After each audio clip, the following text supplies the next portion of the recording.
Hospital Raja Perempuan Zainab II HRPZ2 mencatat sejarah baharu dalam perkhidmatan ortopedik negeri ini apabila melaksanakan pembedahan penggantian sendi lutut menggunakan teknologi robotik bagi kedua-dua belah lutut dalam satu sesi pembedahan. Pengarah Kesihatan Negeri Kelantan, Datuk Dr. Azman Yaakob berkata, penggunaan sistem robotik ROSA itu membolehkan pembedahan dilakukan dengan ketepatan tinggi sekaligus mengurangkan ketidaksejajaran sendi yang sering menjadi cabaran dalam pembedahan konvensional. Teknologi robot ini adalah merupakan teknologi yang dicipta khas berdasarkan kepada pengalaman-pengalaman pakar-pakar kita sebelum ini, yang mana pembedahan lutut yang dilaksanakan sebelum ini mengalami banyak komplikasi. Antara komplikasi yang utama yang sentiasa menjadi masalah besar kepada pakar ortopedik adalah misalignment, iaitu lepas buat pembedahan, lutut tu dia tak balik pada normal, dia masih belok lagi. Dan juga dari segi kefungsian anatomi, dia tak dapat memberikan sesuatu yang baik. Jadi dengan adanya mesin ROSA ni, nama dia tahu ROSA, bukan perempuan dan dia bukan perempuan, dia bukan lelaki, nama dia ROSA.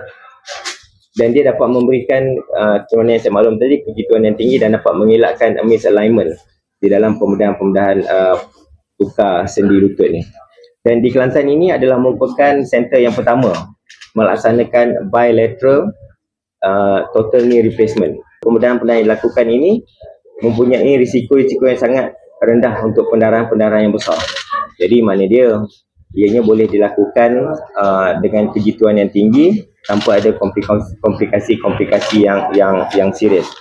Selain daripada itu, robotik ini juga dapat membantu pakar-pakar kita melaksanakan pembedahan dengan lebih cepat lagi berbanding dengan pembedahan konvensional. Beliau berkata demikian pada sidang media pembedahan menggunakan teknologi robotik, pembedahan dua lutut serentak pertama di negeri Kelantan di HRPZ2 di sini hari ini. Hadir sama pakar perunding kanan ortopedik HRPZ2 Dr. Muhammad Yusuf Ibrahim dan pengarah HRPZ2 Dr. Izamin Idris. Jelasnya dengan adanya bantuan teknologi robotik termasuk pakar-pakar di HRPZ2, pembedahan itu dilakukan sekali sahaja dalam satu sesi yang sama, iaitu pembedahan serentak di kedua-dua belah lutut kiri dan kanan. Dengan adanya bantuan robotik dan juga pakar-pakar di sini, kita buat pembedahan in single setting, kita buat dua-dua, kiri dan kanan. Dan biasanya pembedahan ini dilakukan berperingkat. Kita buat sebelah kanan dulu yang ada masalah, kemudian setting yang kedua akan buat sebelah kiri pula. Jadi dekat HRPZ ini kita galakkan pembedahan dilakukan in single setting, kita buat pembedahan kedua-dua belah. Jadi risiko-risiko untuk menerima bius pun berkurangan. Maksudnya sekali bius kita buat dua-dua terus. Kemudian pakar-pakar pun boleh bersedia untuk memberikan perkhidmatan yang terbaik kepada pesakit. Menurut Dr. Azman, pembedahan menggunakan robotik itu mengambil masa 1,5 jam hingga 2 jam untuk satu sendi. Beliau berkata kelebihan pembedahan menggunakan robotik adalah pesakit digalakkan bergerak dalam tempoh 48 jam selepas pembedahan bagi mengelakkan pengejutan otot dan bagi memastikan sendi berfungsi dengan baik. Dan pembedahan ini, kelebihan dia less than 48 hours, pesakit sepatutnya bergerak selepas pembedahan. Dia tak boleh lepas bedah duduk atas katil 2 minggu pun nak berjalan, tak boleh. Dia as soon as possible lah, within 48 hours.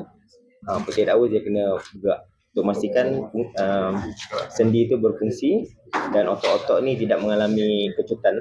Kalau lama sangat tak bergerak, otot akan kecut dan mengalami masalah pula untuk bergerak.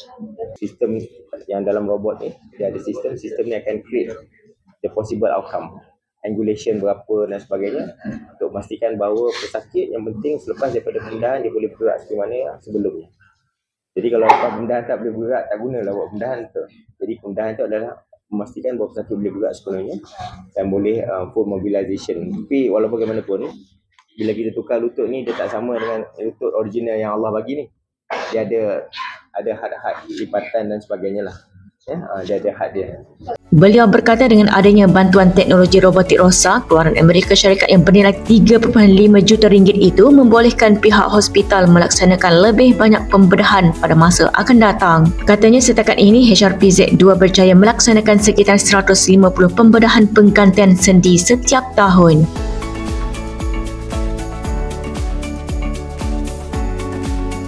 Nik Nur Zaki Abdullah dan Jurukamera Izzah Zaki, Berita iMedical TV.